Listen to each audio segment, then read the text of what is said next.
지친 하루를 달래줄 어머니의 손맛 그대로. 올바른 재료와 정성 담은 손질.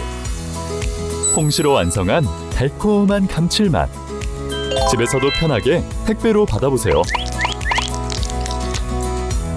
매콤하게 땡기는 감칠맛. 장간의 양념게장. 검색창에 장간의 양념게장을 검색해보세요. 이제 집 사기 굉장히 힘들어질 겁니다. 그러면요, 많은 부동산 상승론자들이 이런 식으로 이야기를 합니다. 막차 탈 수 있는 기회다. 집 사기 힘들어지기 전에 지금이라도 당장 사라.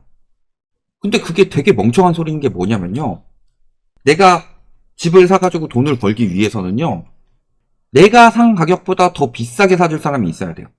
근데 원래 그렇게 해서 돈 버는 게 있어서 버는 게 아니라요, 나랑 비슷한 생활 수준이 나보다 비싸게 살 수 있는 여건이 돼야 돼요. 그래야지 그만큼의 수요가 나오는 거고, 그래야지 돈을 벌 수 있는 거예요, 부동산 시장에서. 근데 아까도 말씀드렸지만 거래량이 반토막 났다고 그랬습니다. 나랑 비슷한 수준의 사람들이 사주는 게 아니라 완전 막차 수요들이 진짜 이악 물고 사주고 있는 거죠. 막차 타라고 해가지고 꾸역꾸역 타고 있는 거죠. 그럼 그 사람들이 팔 때는 나보다 소득이 높든가, 나보다 대출을 많이 내줘야 되는데, 나보다 소득이 높은 사람들이 지금 내가 막차 타가지고 비싸게 돈 주고서 구질구질한 집을 산 것을 그 비싼 돈을 주고 사겠냐, 더 비싸게. 두 번째, 대출이 더 나오겠어요? 이런 부분을 생각을 해봐야 되죠. 요게 이제 최근 정세까지, 이런 것까지 합쳐보면은 최근에 어때요? 서울 외곽에서 이미 10억에서 6억까지 떨어진 거래들도 나오고 있다. 1층 아닙니다. 9억 5천, 10억 9천 이렇게 했던 것이 6억 5천, 6억 6천 이렇게 거래가 되고 있고, 그 다음에 하락 전망이 우세해지고 있으면서 특히 서울 거래량이 급감하고 있다.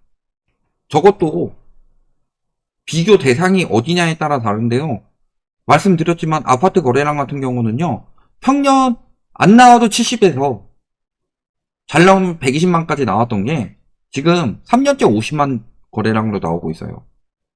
그래서 이미 하락은 시작되었고, 이거를 여태까지 뭘로 받쳐주고 있었다? 정부에서 억지로 풀어준 부채로 2년간 버틴 거다. 과거에도 말씀드렸지만요, 금융위기가 터지고 정책대출로 받쳐줄 수는 있습니다. 2009년에도 그랬어요. 그래서 2009년에 대대켓 바운스가 났죠. 2010년에 안 그러기 시작하니까 귀신같이 떨어졌습니다. 이번에 똑같은 거예요. 그러면은 여기서 집값이 더 올라가기 위해서는요, 소득이 집값 상승률을 상회한다든가, 아니면 대출이 집값을 부양한다든가. 그렇죠? 근데 일단 소득 어때요 지금? 나는 소득이 6% 늘었다는 것 자체가 이해가 안 돼요. 어떤 통계를 써서 그런지 모르겠는데 실질적으로 소득이 6% 늘었어요? 이번에 연봉 협상할 때 6% 이상 올려받으시는 분 있는 사람도 잘리는 와중인데, 근데 이번 정부 통계를 보면 올해 소득이 6% 늘었대요. 지금 소득이 없어서 사람들이 죽어가고 있습니다. 그리고 실질적으로 소득이 가장 높아야 할 세대인 40대 50대가 퇴직이 늘고 있어요. 반대로 파트타임 비정규직으로 일하는 60대 이상의 취업률만 늘고 있죠. 소득이 안 받쳐줘요? 그러면 결국에 집을 살기 위해서는 소득 플러스 대출이죠. 이 대출이 전세 보증금이 될 수도 있고, 근데 이 전세 보증금도 결국에는 소득 플러스 대출이잖아요. 근데 대출이 내년에 얼마나 나올 것이냐? 자, 내년 GDP 경상 성장률 전망치를 4.5%, 국회 예산정책처는 이보다 낮은 4.2%를 제시했는데, 은행은 요거보다 조금 낮춰서 2-3% 정도 늘어난 수준의 목표치를 금감원에 제출할 것으로 알려졌다.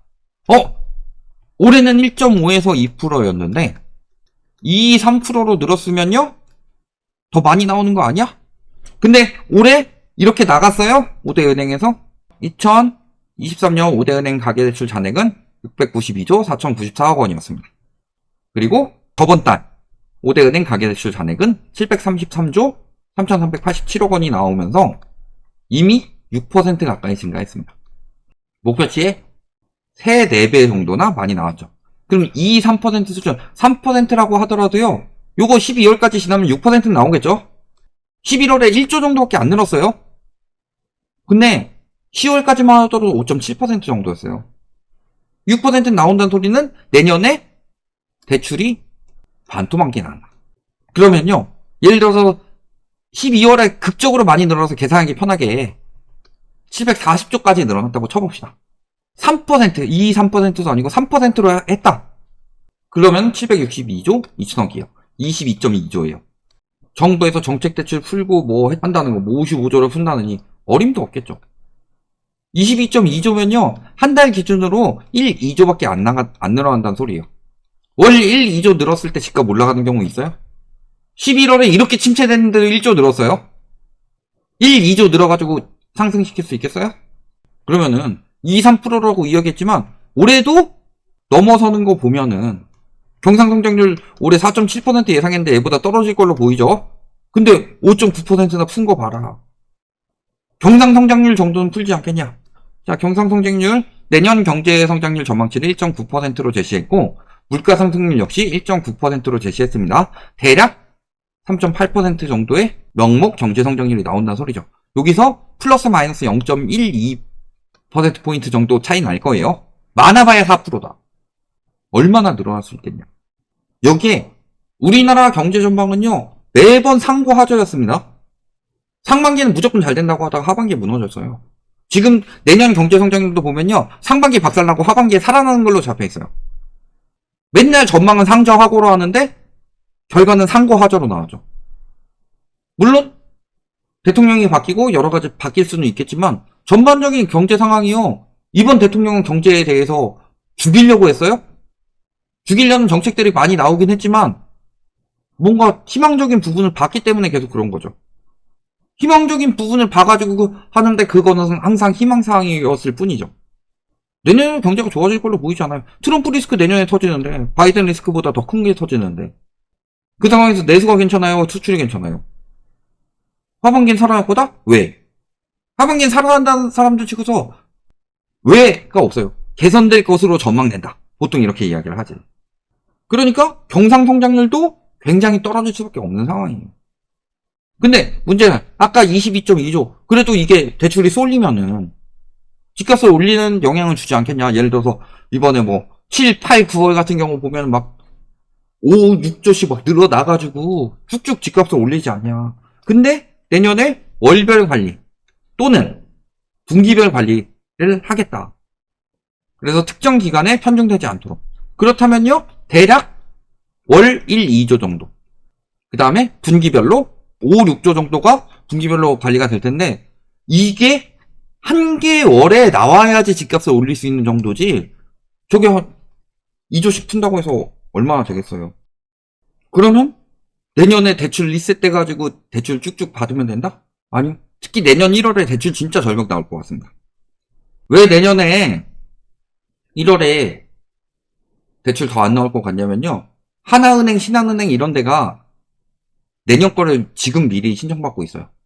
그러니까 내년 1월 돼가지고 이제 대출 받아야지 라고 하면은 이미 예약이 다 끝났을 거다. 대출이 안 나오는 거예요. 근데 이게 월별 관리로 들어간다? 그럼 또 2월에 1월 거 끌어다 쓰고 이런 식으로 해가지고 그냥 돌려막기 형식으로 쭉쭉 밀리고 있을 뿐인 거고. 이런 상황에서 경매가 최대치가 나왔습니다. 11월까지 12만 9,703건으로 13만 건에 육박합니다. 2013년 이후 최대 규모다. 2013년이 부동산 붕괴의 마지막 해였죠. 그래서 전년 동기보다 35% 많다. 집값이 올라가는데 집을 가지고 있는 사람들이 못 팔아주고 경매로 넘기는 것도 엄청나게 늘었어요. 그럼 이게 정상적인 상황이에요? 가격이 올라가는데 나만 돌아? 말이 안 되는 거죠. 그래서 무리하게 집을 매입했다가 이자를 감당하지 못하는 사람들이 늘었다. 아, 싸게 팔면 되잖아. 싸게 못 팔아요. 내가 싸게 매물을 내놓는다고 해봅시다. 부동산에서 내려버려요. 왜? 다른 주민들 압박이 어마어마하니까. 싸게 팔고 싶은데 싸게 팔지도 못해.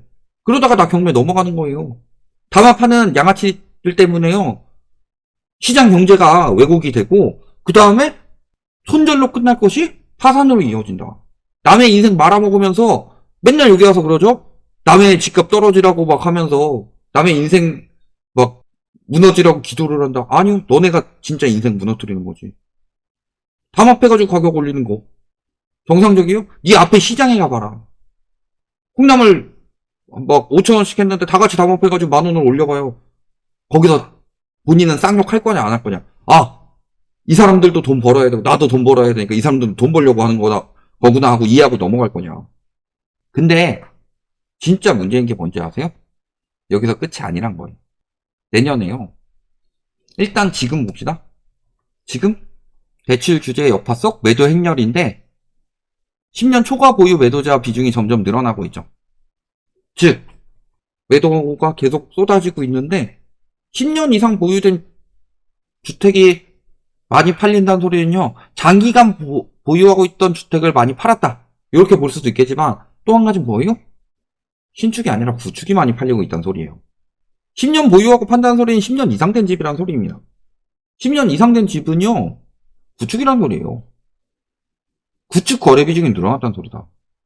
대출 받아서 살 수 있는 수준이 아닌데 여태까지 과잉 대출이 나왔죠. 그 과잉 대출이 올해부터 억제되기 시작했다는 것은 대출에 대해서 문제가 생기기 시작했다는 소리입니다. 그러면요. 내 소득으로 내 수준에 맞는 합리적인 집을 살 수가 없어요. 여러 가지 개편해가지고 KB에서도 여러 가지 개편했음에도 불구하고 아직도 소득으로 집을 살 수 있는 수준이 과거 금융위기 때 고점 수준보다 더 힘들어요. 초고소득층이 거의 저급 집을 살 수밖에 없는 수준밖에 안 된다. 이게 어떻게 정상적인 부동산이 되겠냐. 그래서 문제가 되는 거예요. 수요가 생길 수가 없는 구조이기 때문에 지금까지 DSR 우회해주고 정책 부채로 억지로 수요를 만들었을 뿐이지. 내 걸 사줄 사람이 없다. 팔리지 않는다는 소리죠. 집을 지금 살 수 없다는 소리는요. 붕괴가 될 것이란 소리입니다. 막차 수요라는 말에 넘어가지 마라. 막차 수요가 되면 내가 설거지 부대가 되는 거다. 이렇게 보시면 되겠습니다.